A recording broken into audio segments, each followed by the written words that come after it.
अस्सलाम वालेकुम students, my name is Abdul Samad Khan और आज हम लोग सेट के चैप्टर से रिलेटेड जो हमारे रिमेनिंग टॉपिक्स हैं उनको डिस्कस करने के लिए जा रहे हैं for grade 6। So let's get started. Number 1, subset and superset. For two sets A and B, if every element of set A is also an element of set B, then set A is a subset of set B and set B is a superset of set A.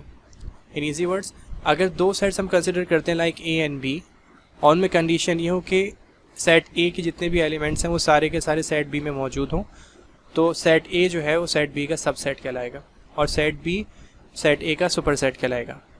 Number 2, symbolically it is written as with this sign.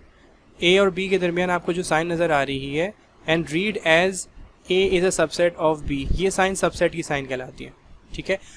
अच्छा, in other words को आप इस तरह भी explain कर सकते हैं कि जैसे इसको आप समझें U है, when u lies, यानी लेटर u जो इंग्लिश में होता है, when u lies on a line and faces the right hand side, जब u जो है वो लाइन के ऊपर लाई कर रहा हो और राइट हैंड साइड को फेस कर रहा हो तो वो सबसेट की साइन कहलाती है। Okay, it also means that b is a superset of A. Symbolically it is written as with this sign and read as b is a superset of A. देखिए ये साइन इसकी बिल्कुल opposite है। when u faces the left hand side it will become the sign of a superset, and when u faces the right hand side it will become the sign of a subset. Okay, कुछ example से इस चीज़ को हम समझने की कोशिश करते हैं। Like in set A we have the elements 1 2 3, and in set B we have the elements 1 2 3 4, and in set C we have the elements 2 4 3 and 1. So इसमें एक चीज़ हमें नज़र आ रही है, it means that A is a proper subset of B, and since B has one element 4 which is not a part of A, that means B is a superset of A. देखें, proper subset की definition हमने पिछले lecture में देखी थी। Proper subset क्या होता है कि जो पहला सेट है उसके तमाम एलिमेंट्स दूसरे सेट में मौजूद हों, और नंबर 2, दूसरे सेट पे कम से कम कोई एक एलिमेंट ऐसा आ रहा हो जो पहले सेट का हिस्सा ना हो, तो पहला वाला सेट जो है वो दूसरे सेट का प्रॉपर सबसेट कहलाता है। ठीक है, यहाँ एक कंडीशन लग रही है। देखें 1 2 3 सेट A के एलिमेंट्स हैं, ये तीनों के तीनों एलिमेंट्स सेट B में भी मौजूद हैं। नंबर 1। नंबर 2, लेकिन सेट B में एक एलिमेंट 4 ऐसा है जो सेट A का हिस्सा नहीं है। ठीक है, तो हम ये कह सकते हैं कि सेट A जो है वो सेट B का एक पार्शियल पार्ट है, हिस्सा है उसका एक, तो जो हिस्सा होता है वो प्रॉपर सबसेट कहलाता है। ठीक है। एंड नंबर 2, सेट B में आप देखेंगे तो उसके ऑटोमेटिकली एक एलिमेंट ज़्यादा आ रहा है, वो बड़ा सेट है इसके मुकाबले में, तो दैट्स वाई जो दूसरा सेट होगा वो ऑटोमेटिकली सुपर सेट बन जाएगा। ठीक है। और एक और चीज़ हम लोग जहन में रखनी है, सुपर सेट हमेशा प्रॉपर सबसेट के मुकाबले में आता है। अच्छा, इसको कुछ डिनोशन हम देख लेते हैं किस तरीके से इन साइंस को डिनोट किया जाता है। लाइक ओवर हेयर, ये जो साइन आपके पास आ रही है, अभी पिछली स्लाइड में से मैंने आपको बताया कि when you faces the right hand side, तो वो सबसेट की साइन होती है। ठीक है। अच्छा, सबसेट के अंदर भी दो काइंड्स हैं, एक प्रॉपर सबसेट होता है और एक इम्प्रॉपर सबसेट होता है। ठीक है, ये हम पिछले लेक्चर में देख चुके हैं। जब यू के नीचे लाइन ना हो तो वो प्रॉपर सबसेट की साइन कहलाती है। ठीक है, इसकी डिस्क्रिप्शन आप लोगों को राइट हैंड साइड पर नज़र आ रही होगी। A is a proper subset of B. Number 2। अच्छा, ये जो साइन है बिल्कुल इसकी वर्स हो चुकी है, और ये भी हमने पिछली स्लाइड में भी देखा था कि when you faces the left hand side तो it will become the sign of a superset. ठीक है, बात एक ही है, अगर A B का सबसेट है तो फिर B जो है वो A का ऑटोमेटिकली सुपरसेट बन जाएगा। नंबर 3। अच्छा, यहाँ पे अगर आप गौर करेंगे तो ये सबसेट की ही साइन है, लेकिन सबसेट के नीचे अगर लाइन आ जाए तो ये इम्प्रॉपर सबसेट की साइन कहलाती है। ओके, इसको यूँ पढ़ा जाएगा कि B is an improper subset of C। अच्छा, ये इम्प्रॉपर सबसेट क्या होता है? जितने भी एलिमेंट्स B में है वही सारे C में होने चाहिए, और जितने ही C में वो सारे के सारे B में भी होने चाहिए। ठीक है, तो इम्प्रॉपर सबसेट की पहचान होती है, और यहाँ पे ऐसा है। फ़र्क सिर्फ किस चीज़ का है कि जो ऑर्डर है C का वो B के जैसा नहीं है, तो order doesn't matter. Okay, and in other words हम ये भी कह सकते हैं कि जो C है वो improper super set of B का, बात एक ही है। ठीक है, अगर B C का सबसेट है, इम्प्रॉपर सबसेट है, तो C जो है B का इम्प्रॉपर सुपर सेट बन जाएगा। अच्छा, ये चीज़ वही चीज़ ऊपर वाली जा रही है। It means B and C are just two names of the same set.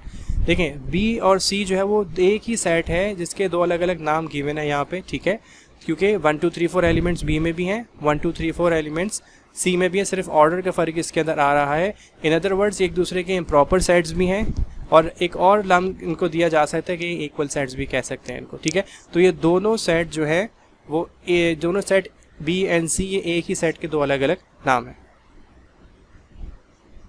Okay, union and intersection.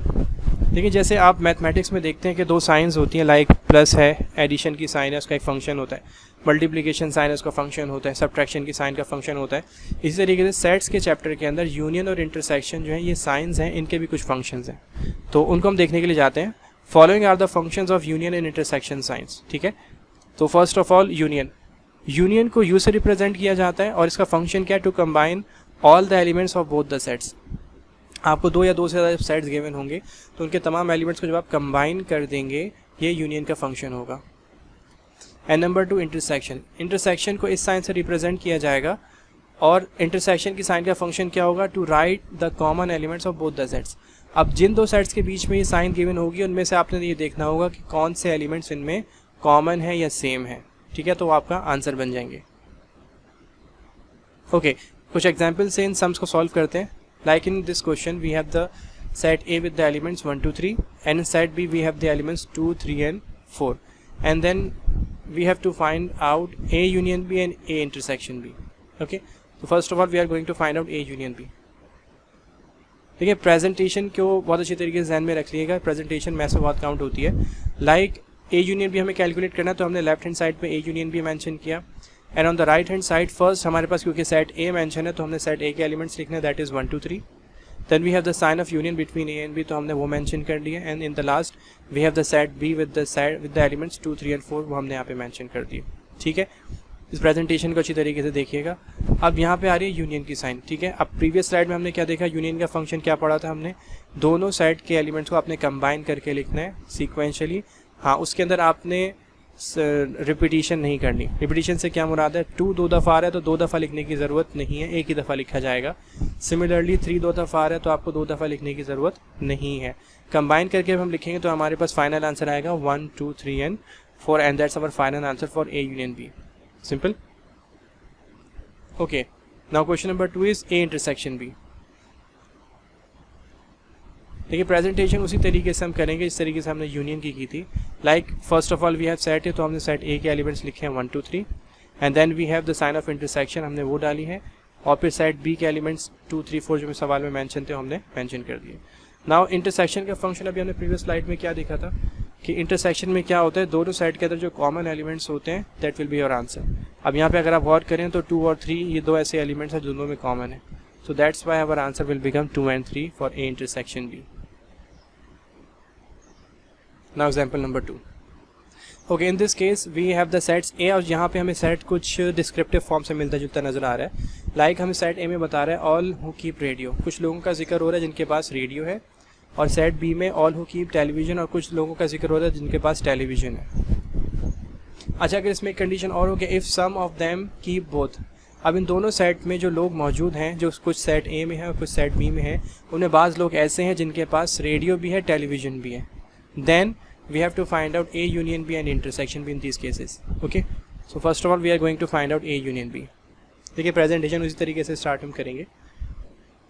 A union B है, सेट A के एलिमेंट्स हमने पहले लिखने हैं, देन यूनियन की साइन मेंशन करनी है, देन सेट B हमने मेंशन करना है। देखिए यहाँ पे एक चीज़ का ख्याल अच्छी तरीके से रख लिएगा, सेट A में तो सिर्फ ऑल हु कीप रेडियो लिखा है, ऑल हु कीप रेडियो, तो हमने यहाँ पे बोथ का लफ्ज़ भी लिख लिया। क्यों, यहाँ पे आपको बता रहा था कि बाज़ उन लोग ऐसे भी हैं जो कि जिनके पास रेडियो भी है, दैट मीन्स वो इस सेट में भी मौजूद है, और बाज़ वही लोग ऐसे भी हैं जिनके पास टेलीविज़न भी है तो वो इस सेट में भी मौजूद है।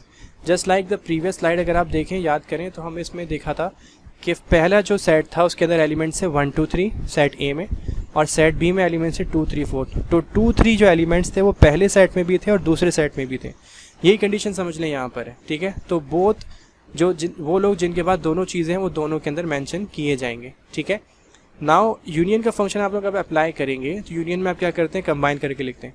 तो अब सारी चीज़ों को जब आप कंबाइन करेंगे तो आपके पास फाइनल आंसर क्या आएगा, ऑल हु कीप रेडियो वो तमाम लोग जिनके पास रेडियोज़ हैं। ठीक है, ऑल हु कीप टेलीविज़न वो तमाम लोग जिनके पास टेलीविज़न है, और तीसरी कैटेगरी वो भी होगी जिनके पास दोनों चीज़ें। ठीक है, तो सारे के सारे कंबाइन होके एक साथ आ जाएंगे सेट में, that is the answer of A union B। Okay, now for A intersection B presentation उसी तरीके से चलेगी। आपने सेट A के एलिमेंट्स मेंशन किए, देन इंटरसेक्शन की साइन मेंशन की, देन सेट B के एलिमेंट्स आपने मेंशन किए। अब आप यहाँ पे सोचें कि इंटरसेक्शन का फंक्शन क्या था। इंटरसेक्शन का फंक्शन था दोनों में जो चीज़ें कॉमन है that will be your answer. ठीक है, कॉमन तो वही होगा ना जो जिनके पास दोनों चीज़ें होंगी। अगर सिर्फ रेडियो वाले लेंगे वो तो पहले वाले सेट में, अगर उन लोगों को आप लेते हैं जो टेलीविज़न है जिनके पास सिर्फ, तो वो दूसरे सेट पे। लेकिन आप बोथ को लेते हैं क्योंकि यहाँ भी वो लोग मौजूद है इनके पास रेडियो है और यहाँ पे भी मौजूद इनके पास टेलीविज़न भी है। जस्ट लाइक अगर आप प्रीवियस स्लाइड में जाएँ तो 1 2 3 सेट ए में था, ठीक है, और 2 3 4 सेट बी में था। तो 2 3 कॉमन थे ना, क्योंकि दोनों सेट के अंदर आ रहे थे, ठीक है। तो कॉमन वैल्यू इसमें क्या होगी, वो लोग जिनके पास दोनों चीज़ें। तो आपके पास इंटरसेक्शन बी का आंसर क्या आएगा, ऑल हु कीप बोथ, ठीक है। And that's your answer for A intersection B. Simple. Okay, power set. Power set क्या होता है, the set of all possible subsets of any set that is set A is called power set. It is denoted by P A. अच्छा, in easy words हम इसको इस तरह describe कर सकते हैं, like if we have set A with the elements 1 2 3। अगर set के में ए में हमारे पास 3 एलिमेंट्स हैं, तो इन 3 एलिमेंट से आप कितने सबसेट्स बना सकते हैं, उन्हें कितने उनके पार्शियल पार्ट्स आप कर सकते हैं, ठीक है, विदाउट रिपीटिशन। तो उनके तमाम पार्शियल पार्ट्स से मिलकर जो एक सिंगल सेट बनेगा वो पावर सेट कहलाता है, ठीक। और उसको डिनोट कैसे किया जाता है, पी ए से। ना उसके कुछ एग्जाम्पल्स हम ज़रा इस चीज़ को समझने की कोशिश करते हैं कि आया पावर सेट होते क्या और बनते कैसे। क्वेश्चन इस तरीके से, राइट ऑल द सबसेट्स और power set of each of the following sets, ठीक है। हमें यहाँ पे सवाल में 2 क्वेश्चन हमें इसने दिए हैं, लाइक इन सेट ए यहाँ पे सिर्फ एक एलिमेंट है 1, एंड इन सेट बी यहाँ 2 एलिमेंट्स हैं सी एंड डी, और आपसे ये कह रहे हैं इन दोनों सेट्स के पावर सेट्स आपने बनाने हैं, ठीक है। तो first of all we are going to find out the power set of set A. देखिए, पावर सेट कैलकुलेट करने के लिए एक छोटा सा फॉर्मूला आपको याद रखना पड़ेगा, that is only 2 to the power of n, ठीक है। बहुत आसान फॉर्मूला है। 2 एक बेस है और n उसकी पावर है, ठीक है। n means number of elements of any set, क्योंकि यहाँ सेट ए की बात हो रही है। तो सेट ए में कितने एलिमेंट्स हैं हमारे पास, ओनली 1, तो n की जगह आ जाएगा 1, and 2 to the power of 1 is equal to 2। हमारे पास आंसर क्या आया, 2 सबसेट्स। यहाँ जो हमारे पास पावर सेट या जितने सबसेट्स बनेंगे वो उनकी तादाद होगी 2, ठीक है। अब उनकी तादाद हमारे पास 2, कौन कौन सबसेट बनेंगे, देखें ये 2 सबसेट्स आपके पास आएंगे। सबसे पहले आप हमेशा ध्यान में रखिएगा, पावर सेट या सबसेट के लिए पहला सेट जो बनेगा that should always be a null set, ठीक है। इसकी वजह मैं अभी आपको आगे आगे बता दूंगा कैसे आप नेग्लेक्ट क्यों नहीं कर सकते। और दूसरा सेट जो बनेगा वो हमेशा वो प्रॉपर इम्प्रॉपर सबसेट, क्यों 2 आपके सेट आपने सेट्स बनाने हैं ना, एक आपने बना लिया है, ठीक है। तो अब एक आपके पास रह गया, वो वही सेट हो गया सवाल के अंदर गिवन है, दैट इज़ 1, और यहाँ तादाद आपकी मुकम्मल हो गई, and that's your answer for A. Now हम बी के पावर सेट्स कैलकुलेट करने के लिए जाते हैं। सेम फार्मूला में अप्लाई करेंगे 2 to the power of n, और इस बार n की जगह 2 पावर इस वजह से आई है क्योंकि सेट बी में 2 एलिमेंट्स हैं सी एंड डी, ओके। जितने एलिमेंट्स यहाँ बढ़ते जाएंगे उतनी पावर्स आप इंक्रीज करके लिखते जाएंगे।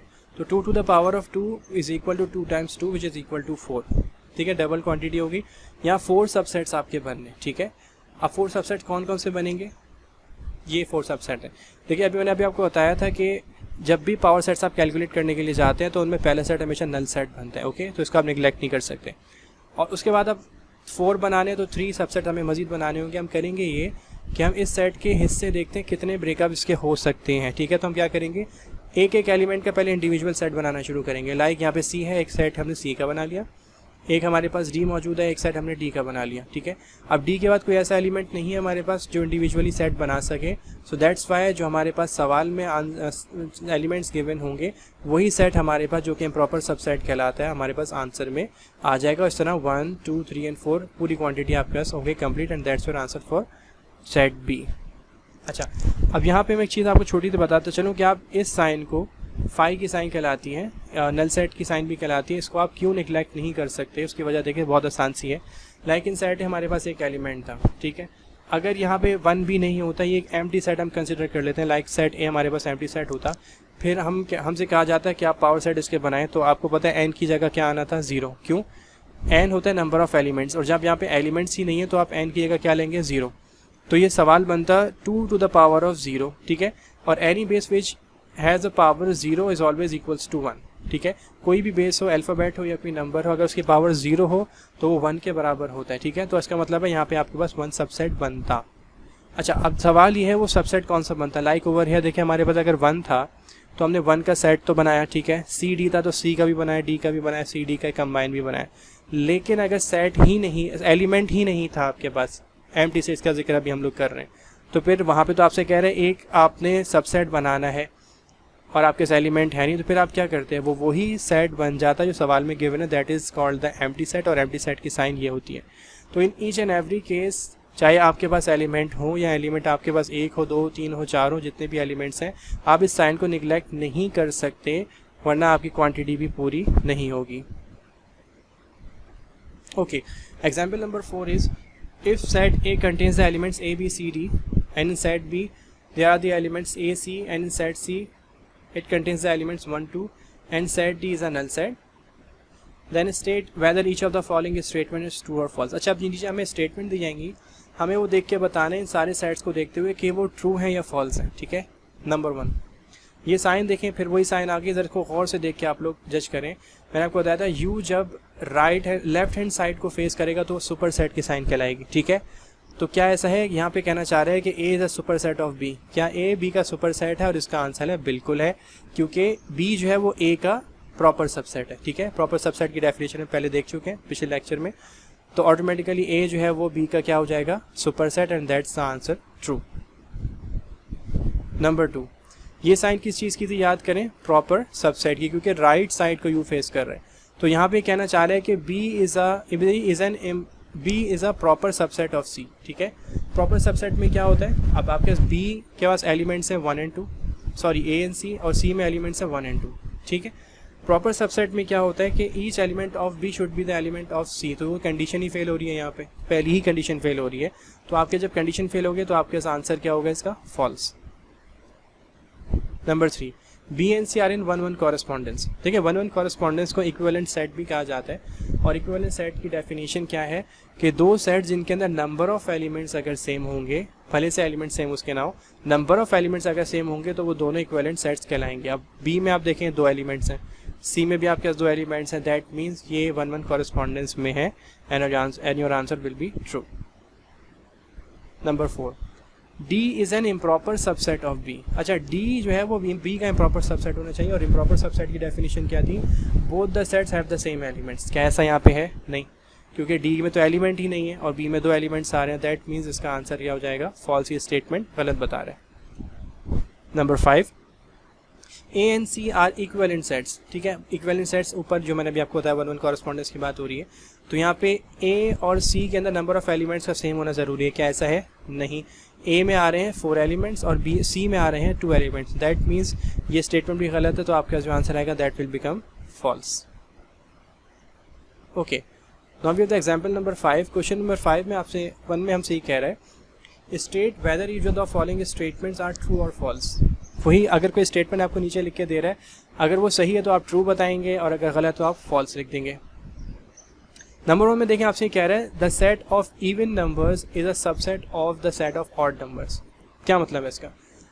एक सेट है जिसके अंदर आपके पास इवन नंबर्स गिवन है। इवन नंबर्स कौन से होते हैं? जो कि 2 से डिविजिबल हो, नंबर 1, या जिनके आखिर में 0, 2, 4, 6, 8 आता हो। ठीक है, तो आपसे कह रहे हैं सेट है इसके अंदर 2, 4, 6, 8, 10 लाइक दीज नंबर्स हैं, और दूसरा सेट जो है ऑड नंबर्स का यानी कि 1, 3, 5, 7 है। वो आपसे कह रहे हैं the set of even number is a subset of set of odd numbers. जो इवन नंबर्स हैं वो ऑड नंबर्स का सबसेट होंगे। सबसेट आपको पता है can be an improper subset और अ प्रॉपर सबसेट। क्या ऐसा हो सकता है? आंसर है नहीं हो सकता। क्यों? इवन नंबर्स 2 से डिविजिबल होते हैं और ऑड नंबर्स 2 से डिविजिबल नहीं होते, तो एक भी एलिमेंट इनमें सेम नहीं होगा। तो जब एक भी सेम नहीं है तो फिर सबसेट का तो सवाल ही पैदा नहीं होता। तो दैट्स देन आंसर हमारे पास क्या आएगा इसका? False. Number 2, the set of rational numbers is a super set of even numbers. Okay, rational numbers आप याद करें क्या आते हैं। रैशनल नंबर्स उन नंबर्स को कहा जाता है जो कि फ्रैक्शंस के अंदर हो, नंबर 1, और नंबर 2 ऐसे भी फ्रैक्शंस हो जिनकी एक लिमिट पे आके आंसर रुक जाता हो, या फिर अगर चले पॉइंट के बाद तो फिर एक खास सीक्वेंस से चलता हो। ये हम पिछले लेक्चर में देख चुके हैं। तो यहाँ पे आपसे क्या कह रहे हैं, रैशनल नंबर जो है वो इवन नंबर का सुपर सेट होगा। Is it true? Yes, it's true. क्यों? उसकी वजह मैं भी आपको बताता हूँ। देखिए, इवन नंबर्स तो होंगे 2, 4, 6, 8, 10, 12 लाइक दिस नंबर्स। ठीक है, लेकिन रैशनल नंबर्स कोई से फ्रैक्शंस भी हो सकते हैं। लाइक अगर फ्रैक्शन हम लेते हैं 4 डिवाइडेड बाई 2, 4/2, तो रैशनल नंबर तो है क्योंकि फ्रैक्शन मौजूद है, लेकिन वो कम्प्लीटली कैंसिल हो सकता है। 2 1 2 एंड 2 2 4, तो आपका जो आंसर आएगा दैट विल बिकम 2, और 2 जो है वो इवन नंबर होता है, आपको पता है। ठीक है, लाइक अगर आप लें 16 डिवाइडेड बाई 4, ठीक है, तो 16 डिवाइडेड बाई 4 भी जो है वो एक इवन रैशनल नंबर ही है ना, क्योंकि अपॉन में आ रहा है। लेकिन ये कैंसिल आउट होकर आपके पास आंसर क्या आएगा 4, ठीक है। तो 4 जो है वो एक इवन नंबर हो, दैट मीन्स कोई भी रैशनल नंबर ऐसा हो सकता है जिसकी डिवीजन से आपको एक इवन नंबर मिलेगा। तो इसका मतलब है ये सेट बड़ा हुआ, ठीक है, क्योंकि इसमें ऐसे नंबर भी आ सकते हैं जो कि ऑड होंगे, ऑड तो इवन में नहीं आते, तो यहाँ पे ज़्यादा एलिमेंट्स होंगे, और जहाँ ज़्यादा एलिमेंट्स होंगे वो सुपर सेट बन जाएगा। दैट मीन्स ये स्टेटमेंट आपके पास क्या हो जाएगी, ट्रू। ओके, यहाँ पे अब आपको क्या करना है, fill in the blank with these symbols. ये सिंबल जो है ये लेस देन का सिंबल कहलाता है। ये जो सिंबल है जो यूँ कह लें कि जिसकी डायरेक्शन आपको राइट हैंड साइड पे शो करता है, ग्रेटर देन का सिंबल है, और this is the symbol of equal to. तो आपने क्या करना है, आपको 2 क्वांटिटीज़ दी जाएंगी, उनके दरमियान आपने देखना होगा कि पहली क्वांटिटी अगर छोटी है, लेस देन है, तो आप ये वाली साइन मेंशन करेंगे। अगर पहली वाली क्वांटिटी बड़ी है तो ग्रेटर देन की साइन मेंशन करेंगे, और अगर बराबर है तो इक्वल टू की साइन मेंशन करेंगे। तो इन फर्स्ट हमारे पास जो आ रहा है वो आ रहा है 5 इज़ लेस देन 6, ठीक है। अब 5 इज़ लेस देन 6, अब आप सोचें +5 जो है 5 6 से क्या होता है, बड़ा होता है छोटा होता है, छोटा होता है, तो हमने यहाँ पे लेस देन की साइन मेंशन कर दी है, ठीक है। अच्छा, नंबर 2, -3 इज़ डैश -4। -3 -4 के मुकाबले में क्या है, देखिए -3 जो है ना वो माइनस में गिनती उल्टी चलती है। जैसे 1 है, 1 से छोटा 0 है, 0 से छोटा होगा -1, अब -1 से छोटा होगा -2। आप माइनस में जितना आगे जाते आते एक्चुअली वैल्यू छोटी होती जाती है, ठीक है। दैट मीन्स -3 जो है वो बड़ा है -4 से, दैट्स वाई हमने यहाँ पे जो साइन लगाई है वो है ग्रेटर देन की साइन। और इन थर्ड -2 एंड -2 आपको पता है दोनों चीज़ें ही एक जैसी हैं, तो यहाँ पे साइन ऑफ इक्वालिटी आ जाएगी। ओके, सो ये था हमारा आज का लेक्चर सेट के चैप्टर से रिलेटेड, और जो रिमेनिंग टॉपिक्स हमने आज डिस्कस किए, होपफुली आपको आज की वीडियो समझ में आई होगी। और इंशाल्लाह किसी नेक्स्ट वीडियो में हम किसी नेक्स्ट चैप्टर में इंशाल्लाह ताला आपसे मुलाकात करेंगे। तो thank you so much for watching and till the next time, Allah हाफिज़।